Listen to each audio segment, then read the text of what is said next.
नमस्कार दोस्तों, आज हम लोग स्टार्ट करने वाले हैं क्लास 10th सिविक्स का चैप्टर फर्स्ट।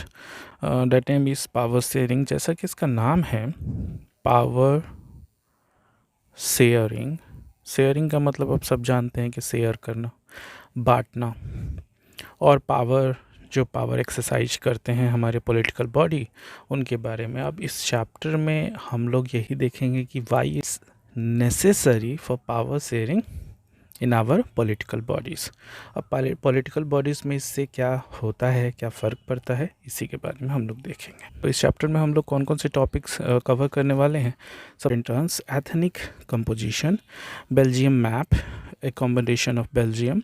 उसके बाद Lebanon conflict, power sharing disputes were resolve by the power sharing, establishment of Sinhala supremacy. It means story of, जैसा कि आपके बुक में लिखा हुआ है स्टोरी ऑफ श्रीलंका, वो prudential reason, moral reason, civil war, check and balance system. ये system बहुत इंपॉर्टेंट है, ठीक है। वैसे जो बुक्स के थ्रू दिया है चेक एंड बैलेंस, वो आपके 9th में भी ऑलरेडी मेंशंस हैं, लेकिन चेक एंड बैलेंस को मैंने अलग से भी पढ़ाया है। इंपॉर्टेंट टर्म्स देख लीजिए। सबसे पहला है पावर शेयरिंग। तो पावर शेयरिंग का मतलब है policy agreed between the political parties और within a coalition to share responsibility for decision making and political action। Means होता है सोशल डिवीज़न, ठीक है। अब ये सोशल डिवीज़न किस बेस्ड पर होता है, तो कल्चर के बेस्ड पर हो सकता है। ये कल्चर के बेस्ड पर हो सकता है। Common descent people belongings to an ethnic group not need to the same religion और अ नेशनलिटी। कोई ज़रूरी नहीं है कि एक ही रिलीजन या ग्रुप से वो रिलेटेड हों, ठीक है। मेजोरिटेनिज्म का इसका मतलब ये होता है a believe that majority community should be able to rule in a country. जो मेजॉरिटी में हैं वहीं रूल करे, ठीक है, जैसा कि श्रीलंका में हुआ था। सिन्हाला जो थी वो मेजॉरिटी ग्रुप में थी, इस वजह से वो रूल करना चाहती थी। सिविल वॉर का मतलब होता है violent conflict between the groups of people या groups of cities, government of a country या फिर कंट्री।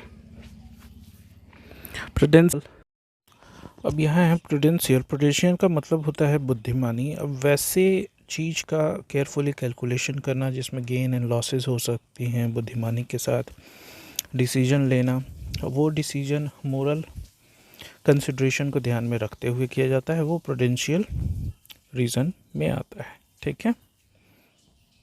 नेक्स्ट आते हैं एथनिक कंपोजिशन। तो एथनिक कंपोजिशन ऑफ बेल्जियम सबसे पहले देख लेते हैं। तो यहाँ 59% ऑफ द कंट्री पॉपुलेशन जो थी वो लिव करती थी फ्लैमिश रीजन में, और वो स्पीकिंग करती थी ज़्यादातर डच लैंग्वेज। 40% जो थे वो वोलिनिया रीजन्स में रहती थी और वो फ्रेंच बोलती थी, और जो रेस्ट थे 1% बेल्जियन, वो जर्मन स्पीकिंग करती थी। बेल्जियम की जो कैपिटल थी ब्रुसेल्स, वहाँ 80% पॉपुलेशन जो थी वो फ्रेंच स्पीकिंग पीपल्स थी और 20% जो थी वो डच स्पीकिंग पीपल्स थी। एथनिक कंपोजिशन ऑफ श्रीलंका इसी तरह से देख लेते हैं। तो 2 मेजर सोशल ग्रुप्स थी। पहला था श्रीलंकन तमिल्स और Indian Tamils. Sinhala speaking peoples जो थे वो 74% थे, और बुद्धिस्ट और तमिल स्पीकिंग 18% थे, जिसमें हिंदू और मुस्लिम, श्रीलंकन तमिल्स, हिंदू और मुस्लिम भी आते थे। श्रीलंकन तमिल्स जो थे वो सिर्फ 30% थे और इंडियन तमिल्स 5%। ये थी हमारी ethnic composition of Belgium and Sri Lanka. उसके बाद आते हैं, इस मैप से हम ये देख सकते हैं कि किस तरीके से पूरा का पूरा रीजन्स बटा हुआ था। जैसा आप देख सकते हैं, ये कलर एक बहुत छोटा है जो कैपिटल है, और जहाँ पर अभी हम लोगों ने देखा था कि 80% लोग जो हैं यहाँ पर वो फ्रेंच स्पीकिंग है। अब यहाँ वेलोन यानी कि फ्रेंच स्पीकिंग पीपल्स की संख्या यहाँ भी देख लीजिए जो कितनी ज़्यादा है। फेल्मिश और डच स्पीकिंग पीपल्स ये देख सकते हैं, ये रीजन्स, और जर्मन स्पीकिंग पीपल्स जो थे वो हमारे ये थे, जो कि बहुत कम संख्या है।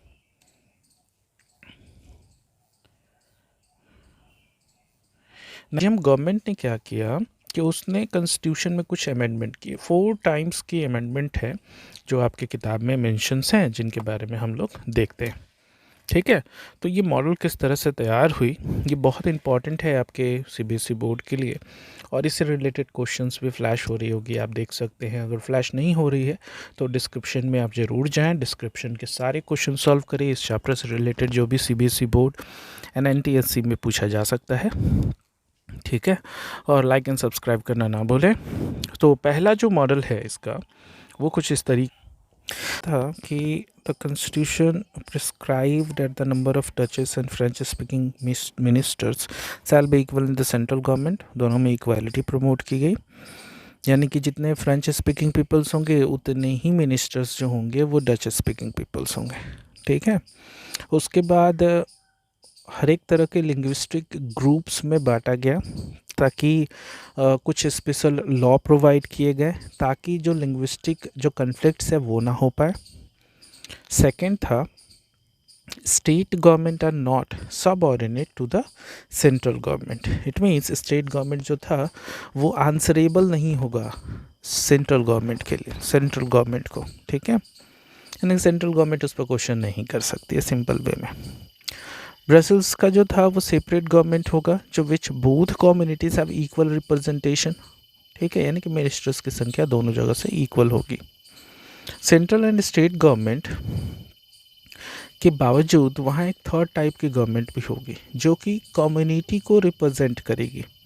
ठीक है, चाहे वो डच हो, फ्रेंच हो, जर्मन स्पीकिंग्स हो, और उनके लिंग्विस्टिक मैटर्स के लिए, ठीक है, वो रिस्पॉन्सिबल होगी, जिनको कहा क्या जाता था, कम्युनिटी गवर्नमेंट उनको कहा जाता था। अब ये बेंजियल मॉडल को देख करके लगता है कि ये बहुत ही ज़्यादा कॉम्प्लिकेटेड होंगी, लेकिन एक्चुअल में ऐसा था नहीं। इस कॉम्प्लिकेशन के बावजूद इस तरह की जो कन्फ्लिक्ट्स हुई, इतना ज़्यादा होने के बावजूद बेल्जियम की जो गवर्नमेंट थी वो बहुत सक्सेसफुली बहुत लॉन्ग टाइम तक ये चल पाया।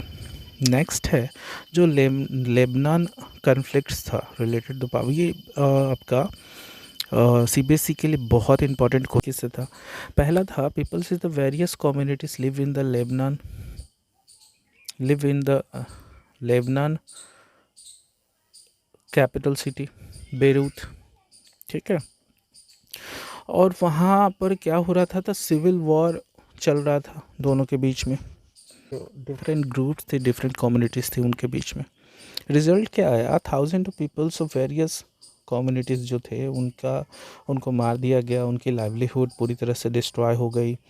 और सिविल वॉर के एंड होते होते जो लेबनान लीडर्स थे वो सब आपस में मिलकर अग्री करते हैं, बेसिक रूल्स बनाते हैं, पावर शेयरिंग की जाती है डिफरेंट कम्युनिटीज़ में।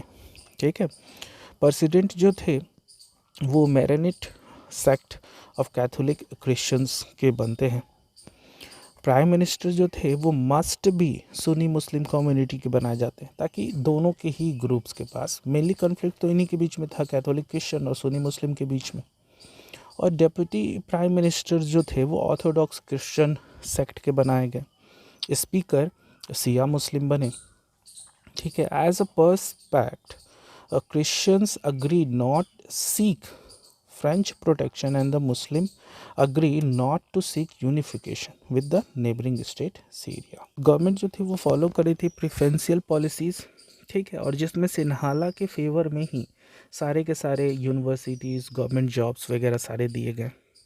मेनली क्या था इस पूरे के पूरे टॉपिक में, सिन्हाला जो था वो मेजॉरिटी में थी, तो वो अपने ही ग्रुप्स के लोगों को ज़्यादा से ज़्यादा फ़ायदा हो सके, चाहे वो पॉलिटिकल हो, चाहे वो जॉब से हो, जो गवर्नमेंट जॉब से रिलेटेड हो, सारी फैसिलिटी सिर्फ सिन्हाला ग्रुप्स वाले को मिली। और जो श्रीलंकन तमिल्स थे वो इसके अगेंस्ट होने लगे।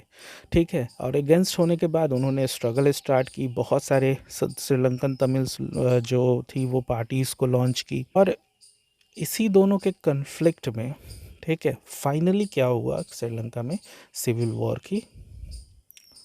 वॉर श्रीलंका में स्टार्टिंग। अब आइए देख prudential reason, moral reason and civil war. Prudential reasons देख लीजिए, state as power sharing would bring out better outcomes by the helping the reduce the possibility of any conflict between the social groups, and power sharing is a good way to ensure the stability of political order through the unity of a nation। ठीक है, it means हो गया prudential regions उसको कहते हैं कि बुद्धिमानी के साथ नॉलेज को ध्यान में रखते हुए, ठीक है, नेशन की यूनिटी किस तरीके से बढ़ाई जा सके, किस तरीके से बेहतर की जा सके, उनके बारे में। मोरल रीज़न में क्या होता है, uphold the power sharing as the very spirit of democracy. इसमें बताया गया कि जो पावर शेयरिंग है वो स्पिरिट ऑफ डेमोक्रेसी है, ठीक है, और पीपल्स के पास जो है इक्वल पार्टिसिपेशन ऑफ गवर्नमेंट की फुल पावर होनी चाहिए। अब सिविल वॉर क्या होता है, तो वायलेंट कन्फ्लिक्ट होता है between the opposing group with in a country become so intense that is appear like a war. इतना ज़्यादा इंटेंस होता है कि लगता है कि कंट्री के अंदर ही वॉर जैसा माहौल बन जाने को हम लोग सिविल वॉर कहते हैं। अब आता है हमारा चेक एंड बैलेंस सिस्टम। तो चेक एंड बैलेंस सिस्टम में देख लीजिए, सबसे पहला है the horizontal distribution of powers ensure power shared among the different organs of government. अब ऑर्गन्स ऑफ गवर्नमेंट जब भी बात होगी, ऑर्गन इन गवर्नमेंट्स की बात होती है, तो ऑर्गन्स क्या क्या होते हैं, तो लेजिस्लेटिव, एक्सिक्यूटिव एंड जुडिशरी। अब ये डिफरेंट ऑर्गन्स जो हैं वो same level of exercise in different power, एक ही लेवल पर रहते हैं लेकिन अलग अलग तरह के पावर्स को एक्सरसाइज करते हैं। In a democracy ministers and government official exercise power, they are responsible for parliament and state assemblies, ठीक है। उसके बाद जज अपॉइंट किए जाते हैं एक्सिक्यूटिव को जो चेक करते हैं, और horizontal distribution of power is also called a system of check and balance, ठीक है। इट मीन्स लेजिस्लेटिव का सारा काम एक्सिक्यूटिव देखती है, एक्सिक्यूटिव का सारा काम जुडिशरी देखती है, ठीक है। अगर एक्सिक्यूटिव जो है अपने पावर का गलत इस्तेमाल करती है तब जुडिशरी उस पर पनिशमेंट करेगी। एक्सिक्यूटिव अगर अपने पावर का गलत इस्तेमाल करेगी तो भी जुडिशरी देखती है, उसको पनिश करेगी, ठीक है। अब देख लीजिए कि जुडिशरी में अगर कुछ प्रॉब्लम होता है तो जुडिशरी के बारे में कौन देखती है, लेजिस्लेटिव, यानी कि हमारा पार्लियामेंट में ऐसे बहुत सारे चीज़ रूल एंड रेगुलेशन या कॉन्स्टिट्यूशन के अनुसार इस जुडिशरी में जो भी जज वगैरह होंगे उनके अगेंस्ट वहाँ से लॉ, रूल एंड रेगुलेशन पास होगी, ठीक है। प्रैक्टिकली देखिए तो जुडिशरी सबसे ज़्यादा पावरफुल होती है, ठीक है। लेजिस्लेटिव एंड एक्सिक्यूटिव दोनों से ही जुडिशरी सबसे ज़्यादा पावरफुल होती है, ओके। अब आते हैं in a modern democracy, power sharing can take many forms as a method below. जो आपके किताब में दिया है वही सबसे पहला वही हमारा चेक एंड बैलेंस सिस्टम चलेगा। चेक एंड बैलेंस सिस्टम के बारे में यहाँ दिया हुआ है किस तरह से एक दूसरे को पावर एक्सरसाइज करती है। सेकंड है people can share among the government in the different level, general government for a entire country and the government of the provincial and regional level which is called a federal government, ठीक है। अब federal government की जब भी बात होती है, यानी कि पावर का शेयरिंग करना डिफरेंट ग्रुप्स ऑफ ऑर्गन्स में, ठीक है। जैसे कि हमारा थर्ड वन में दिखाया है कि सोशल ग्रुप्स वगैरह या रिलीजियस लिंग्विस्टिक ग्रुप्स में आपस में एक कम्युनिटी गवर्नमेंट फॉर्म करवा दिया था बेल्जियम में, ठीक है। और इस मेथड के थ्रू जो माइनॉरिटी कम्युनिटीज़ हैं उनके पास भी फेयर शेयरिंग ऑफ पावर होती है।